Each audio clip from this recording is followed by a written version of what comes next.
Hola mi amigo querido, antes de comenzar con el comentario de esta semana quisiera decirles que necesitamos en estos tiempos de crisis levantar los ojos al cielo para dos cosas. Primero, para ver al Dios Todopoderoso, soberano, creador de los cielos y la tierra, en el control de los destinos de este mundo. Nada sucede aquí en la tierra sin el permiso de Dios. Y no tenemos que tener miedo de la noche, de la oscuridad, de las plagas, de la enfermedad. Nada tiene que atemorizar a los hijos de Dios. Por eso cuando te sientas desanimado, frustrado, cuando pienses que ahora no puedes enfrentar tus compromisos financieros porque estás sin empleo, porque las cosas no van bien, levanta los ojos al cielo para ver que Dios nunca te dejó, no te abandonó. Él está en el control de tu vida. En segundo lugar, hay que levantar los ojos al cielo para ver que nuestra redención está cerca. Todo lo que vemos es apenas un anuncio del día glorioso de la venida de Cristo a este mundo. Ahora sí, vamos al estudio de la lección. Es impresionante, ¿sabes?, la manera como Dios inspiró a los escritores bíblicos. Si vamos al libro de Génesis, veremos que en sus primeros capítulos podemos encontrar prácticamente un resumen de la mayoría de las doctrinas bíblicas. Ahí está el origen de todas las cosas, la acción conjunta del Padre, Hijo y Espíritu Santo en la creación, la naturaleza del ser humano, el estado de los muertos, el sábado, el plan de redención, la administración de la vida, la familia, en fin, todas las doctrinas están sintetizadas en Génesis, capítulo 1, 2, 3. Ahora, comencemos hablando de Génesis 1:1. Dice: en el principio creó Dios los cielos y la tierra.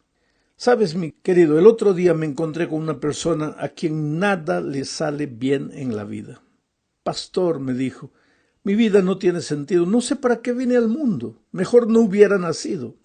Ahora, yo entiendo que esta persona estaba herida por las circunstancias y que lo que me dijo en realidad era un grito de dolor más que una declaración de incredulidad. Pero si te pones a pensar bien, te darás cuenta que mucha gente no tiene seguridad de dónde viene, ni para dónde va, ni por qué está en esta vida. Por eso es de suma importancia conocer nuestros orígenes. Y el propósito de las lecciones de esta semana y la próxima es revisar la doctrina de la creación. Esto es necesario y es urgente porque el humanismo, que nada más es que creer que el ser humano es el centro de todo lo que sucede en este mundo, ese humanismo peligroso, fatal, se está infiltrando disimuladamente en los círculos cristianos. A estas alturas conviene hacer una pregunta. ¿Por qué es tan importante creer que somos frutos de la creación de Dios? Por un simple motivo. Solo existen dos puntos de vista con relación al origen del hombre. Nosotros creemos que Dios nos creó, pero hay mucha gente que no cree así, y es gente muy inteligente y brillante. Estas personas creen que el ser humano es fruto de un proceso evolutivo a partir de una explosión cósmica que habría dado origen a la vida. Ahora, si somos frutos de la evolución, entonces nuestra vida es una mera casualidad, nada tiene sentido ni propósito. Podríamos haber aparecido en el mundo como podríamos no haber aparecido, y eso no haría la mínima diferencia. Entonces sí, si fuimos frutos del acaso, como aquella persona que se quejó conmigo, pues tendríamos que preguntarnos para qué vinimos al mundo, para qué nacimos. Pero si por otro lado somos frutos de la creación de Dios, entonces la vida sí tiene sentido. Somos frutos del amor de Dios. Y Dios no hace nada sin un propósito. Él planeó nuestra existencia y todo, absolutamente todo, inclusive el dolor y las cosas tristes que nos suceden, tiene sentido.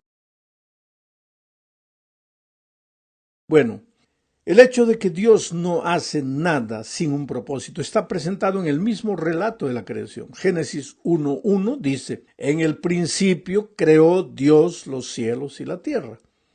Este versículo, Génesis 1:1, presenta el relato general de la creación.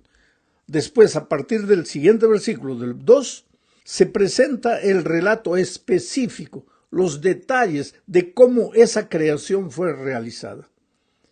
Es como si yo dijese, fui a Israel. Ese es el relato general. Fui a Israel. Corto, resumido. Eso es Génesis 1:1. En el principio creó Dios los cielos y la tierra. Ahora, después yo empiezo el relato específico de mi viaje a Israel, contando los detalles. Empiezo diciendo que fui con un grupo de amigos, en una determinada compañía aérea, que el viaje fue de noche, que llegamos primero a Egipto y que desde allí nos fuimos por tierra para Israel, etcétera, etcétera, etcétera. Sabes, mi amigo, hay muchos teólogos que creen que Génesis 1:1 dice que Dios creó la tierra en un determinado momento de la historia y que esa tierra habría quedado abandonada durante millones de años, hasta que finalmente Dios decidió poner orden a la tierra que estaba desordenada. Ahora, esa idea puede parecer interesante para algunos, pero no combina con el carácter de Dios. ¿Qué sentido tendría la creación de una tierra que quedase abandonada durante millones de años? ¿Para qué Dios habría hecho eso? Pero aparte de las preguntas, si volvemos al relato bíblico, veremos que la propia narración nos da a entender claramente lo que dije al principio. El versículo 1 nos presenta el relato general, y a partir del versículo 2 encontramos el relato específico. Quiere decir, el versículo 1 es el resumen de todo. En el principio creó Dios los cielos y la tierra. Punto. Dios creó. ¿Cómo creó? Eso lo vamos a ver a partir del versículo 2. Otro asunto que debe quedar claro es que la Biblia enseña que Jesús fue el agente de la creación. Juan 1:3 dice que todas las cosas por Él fueron hechas y sin Él nada de lo que ha sido hecho fue hecho. Hebreos 1:1 y 2 dice que Jesús hizo el universo. Debido a que todas las cosas tienen su origen en Jesús al principio, pues ahora podemos tener la esperanza de que al final de los tiempos Él completará lo que ha comenzado. Nuestra vida está centralizada en Jesucristo. Es a Él a quien tenemos que ver. Por eso es que no tenemos que temer de lo que está sucediendo en nuestros días, porque nuestra esperanza está centralizada en Jesucristo. El Jesucristo que estuvo presente en la creación, que estuvo presente en la redención y que está presente en el día a día de la vida de cada hijo suyo. Vamos ahora a la segunda parte. Aquí veremos los días de la creación. Los 3 primeros días Dios ordenó la tierra y los 3 siguientes días llenó el vacío de las cosas. El 7º día descansó y disfrutó de su obra perfecta. En los últimos tiempos, ¿sabes? Viene habiendo una tendencia a considerar que la semana de la creación no fue una semana literal, sino que cada día tal vez significó 1000 años o 1.000.000 de años, y que la semana de la creación es apenas una metáfora, una parábola, e incluso hasta un mito. Hay gente que piensa de esa manera. Esta manera de pensar surgió a raíz de la teoría de la evolución, porque la teoría de la evolución pues supone largos periodos de tiempo para explicar el desarrollo de la vida en el planeta. Pero, ¿qué enseña la Biblia sobre este asunto? ¿Por qué los días de la creación en Génesis 1 deben entenderse como días literales y no como días simbólicos? Bueno, en todo el relato de la creación, el escritor bíblico usa la expresión y fue la tarde y la mañana, y fue la tarde y la mañana, del día primero, el día segundo, la tarde, la mañana, y así hasta el último día, hasta el 7º día. Ahora, la palabra día en hebreo es yom. Ya sabes una palabra hebrea ahora, yom. La palabra día en hebreo es yom. Y se refiere, esa yom en hebreo, se refiere específicamente a un día de 24 horas. Inclusive se menciona la tarde y la mañana. No es nada simbólico, es un día literal. Inclusive la naturaleza literal de la palabra día se da por sentada cuando Dios escribió el 4º mandamiento con su propio dedo, indicando que el fundamento para el día de reposo sabático se basa en la secuencia de una semana literal de los 7 días de la creación. Dice, porque en 6 días fueron hechos los cielos y la tierra. quiere decir que no podemos aceptar la idea de que esos 7 días fueron días simbólicos. Vamos ahora a la tercera parte de este estudio. Aquí estudiaremos la relación de la creación con el sábado. Mira, la palabra sábado en hebreo es Shabbat. Significa descanso, reposo. Ahora, ¿por qué digo que la palabra sábado en hebreo es Shabbat? Ahora tú ves la importancia de por qué teníamos que conocer un poco de en qué idioma fue escrito la Biblia, cómo fue escrito la Biblia, todo eso. Porque el tema de la creación, si no conocemos un poco de hebreo, no sabremos que la palabra día, yom en hebreo, significa un día de 24 horas. Y no sabremos que la palabra sábado viene del Shabbat, que significa descanso, reposo. Dios es todo eso, un Dios de paz, de Shabbat, de Shalom, de donde viene otro derivado, de tranquilidad, de sosiego y de reposo. Y cuando Dios creó al ser humano, no lo creó para que viviera la vida loca que vive hoy, sino para que estuviese tranquilo, que tuviese tiempo para todo y disfrutase de todas las cosas buenas que el Señor quería darle. Por eso, en la misma creación estableció Dios el principio del Shabbat, del reposo. Génesis 2, 1 al 3 dice: fueron pues acabados los cielos y la tierra y todo lo que hay en ellos. El séptimo día concluyó Dios la obra que hizo y reposó el séptimo día de todo cuanto había hecho. Entonces bendijo Dios al séptimo día y lo santificó, porque en él reposó de toda la obra que había hecho en la creación. Ahora, si Dios reposó el sábado, con toda seguridad no fue porque estaba cansado. Dios jamás se cansa ni se fatiga. Entonces, ¿por qué descansó? Bueno, para enseñarle al ser humano a encontrar reposo, porque él sabía que si el hombre no tuviese un día a la semana para descansar de sus labores diarias y pensar en Dios, se olvidaría de Dios, entraría en una vorágine de trabajo y de nada le serviría al hombre todas las cosas que acababa Dios de crear y entregárselas a él. Pero hay que notar que el reposo no está en el día. El sábado, mira, presta atención, no te asustes con lo que voy a decir. El sábado es un día como cualquier otro día en su esencia. Tiene 24 horas, tiene día, tiene noche, no tiene un minuto a más que los otros días. El sábado en su esencia es como cualquier otro día. Ahora, ¿qué es lo que lo hace diferente de los otros días? Es el hecho de que Dios reposó, lo bendijo y lo santificó. O sea, lo separó de los otros. Ahora, una cosa es una cosa, pero si Dios viene y bendice esa cosa ya no es cosa común, es cosa bendita. Una cosa es cualquier cosa, pero si Dios viene y la santifica, esa cosa pasa a ser una cosa santa. Por lo tanto, el día sábado, que es como cualquier otro día, pasa a ser un día bendito y un día santo porque Dios quiso así, porque Dios lo hizo diferente a los otros días, no en su esencia, sino en su significado. ¿Y para qué Dios separó el sábado? Para que el ser humano encontrase reposo. ¿Pero quién es el reposo? Jesucristo dijo un día: venid a mí y hallaréis reposo para vuestras almas.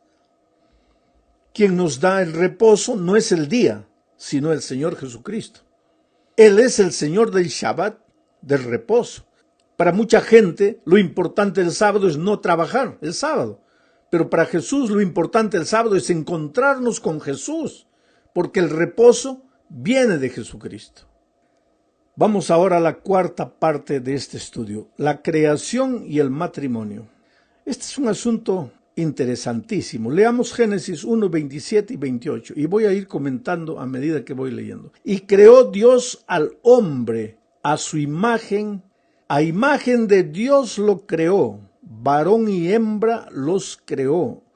Y los bendijo Dios y les dijo: fructificad y multiplicaos, llenad la tierra y sojuzgadla y señoread en los peces del mar, en las aves de los cielos y en todas las bestias que se mueven sobre la tierra. Creó Dios al hombre, a su imagen y semejanza. Varón y hembra los creó. Voy a comentar este texto que acabo de leer. Mira, por eso es necesario conocer el idioma hebreo en el cual fue redactado el libro de Génesis. El texto en hebreo dice así: creó Dios el Sacar, a su imagen y semejanza lo creó. Hadam y Nekebah lo creó. O sea, hay 3 palabras. En español solo hay 2 palabras. Creó Dios al hombre a su imagen y semejanza. Varón y hembra los creó. Pero en hebreo dice: creó Dios al Sacar, al género humano, a la humanidad, al ser humano. ¿Y cómo los creó? Hadam y Nekebah. Hombre y mujer los creó. Dios no creó 2 hombres. Dios creó un hombre y una mujer. Y aquí Dios estaba expresando el principio de la familia. Una familia está formada por un Hadam y un Nekebah, un hombre y una mujer. Y por eso les da la orden de fructificad y multiplicaos. Llenad la tierra con vuestros hijos. Dios no creó un Hadam y otro Hadam. Por lo tanto, el ser humano puede hacer lo que quiera, puede racionalizar como quiera, puede pensar lo que quiera, puede querer justificar sus actitudes, puede aceptar el matrimonio de 2 personas del mismo sexo, pero eso va contra la enseñanza divina, porque Dios creó al Sacar a la humanidad, al ser humano, pero como una suma del Hadam y del Nekebah, del hombre y de la mujer. Ese es el núcleo familiar. Y solo un hombre y la mujer tienen la capacidad de multiplicarse, de fructificar. Dios no creó Pedro y Luis. Dios no creó María y Juana. Dios creó a Adán y Eva. Hadam, el ser masculino, y Nekebah, el ser femenino. Y los 2 formaban el Sacar, el género humano. Entonces, sobre esto no hay nada que discutir. La cultura puede cambiar, los seres humanos pueden cambiar, pueden pensar, pueden argumentar lo que quieran, pero lo que la Biblia dice es contundente y claro y no se puede negar. Llegamos al fin de este estudio hablando de la creación, la caída y la redención. Vamos a la última parte de la lección. Hablaremos aquí de la cruz y de la creación. Para eso necesitamos leer Juan 1 al 3. En el principio era el verbo, y el verbo era con Dios, y el verbo era Dios. Este era en el principio con Dios. Todas las cosas por él fueron hechas, y sin él nada de lo que es hecho fue hecho. Este versículo, mi hermano querido, habla de la encarnación de Cristo. El Verbo se hizo carne para morir en la cruz por el pecador y restaurar en el ser humano la gloria de Dios que se había perdido por causa del pecado. Pero ¿qué necesidad tenía Juan de mencionar la creación al hablar de la encarnación? Es simple, en la mente divina no existe redención sin creación. Quiere decir, la encarnación y consecuentemente la muerte de Cristo en la cruz, la redención, fue por causa de la creación que había sido deteriorada por el pecado. Esto es vital al hablar de los caminos diferentes que siguen el creacionismo y el evolucionismo. Mientras el evolucionismo enseña que el ser humano viene de formas inferiores de vida, mientras que los evolucionistas, para ellos, el hombre, en su estado original, no pasaba de un animal que fue evolucionando hasta cobrar la forma de un mono, un hombre de nardental, un ser primitivo y grotesco, y que se transformó en el curso de millones de años en un ser inteligente. La creación enseña todo lo contrario. El hombre fue creado a imagen y semejanza de Dios y por causa del pecado se fue deteriorando hasta convertirse en el ser violento, egoísta, mezquino, capaz de cometer las peores atrocidades, como hoy. Por lo tanto, la muerte de Cristo en la cruz es una de las mayores pruebas de la creación perfecta. ¿Qué necesidad tendría Dios de enviar a su Hijo a morir si la humanidad estuviese evolucionando para mejor? ¿Por qué detener una trayectoria de progreso? Pablo confirma esto al declarar en Romanos 5:12 lo siguiente: de consiguiente vino la reconciliación por uno, Así como el pecado entró en el mundo por un hombre y por el pecado la muerte, y la muerte así pasó a todos los hombres, pues que todos pecaron. ¿Ves? El pecado entró por un hombre. Por causa de Adán entró la muerte y pasó a todos los seres humanos en Adán. Después del pecado empezó el proceso degenerativo. Y por eso fue preciso que Jesús viniese al mundo para reconciliarnos con Dios e iniciar el proceso de restauración. En la medida que miremos a Jesús, que caminemos con Él, que vivamos una vida de comunión con Él, nuestro carácter será cada vez más semejante al carácter de Dios. Y en el cielo los redimidos estarán, porque seguirán al Cordero por donde quiera que va, y todos teniendo en la frente el nombre de Cristo, o sea, el carácter de Jesucristo. Que Dios nos bendiga.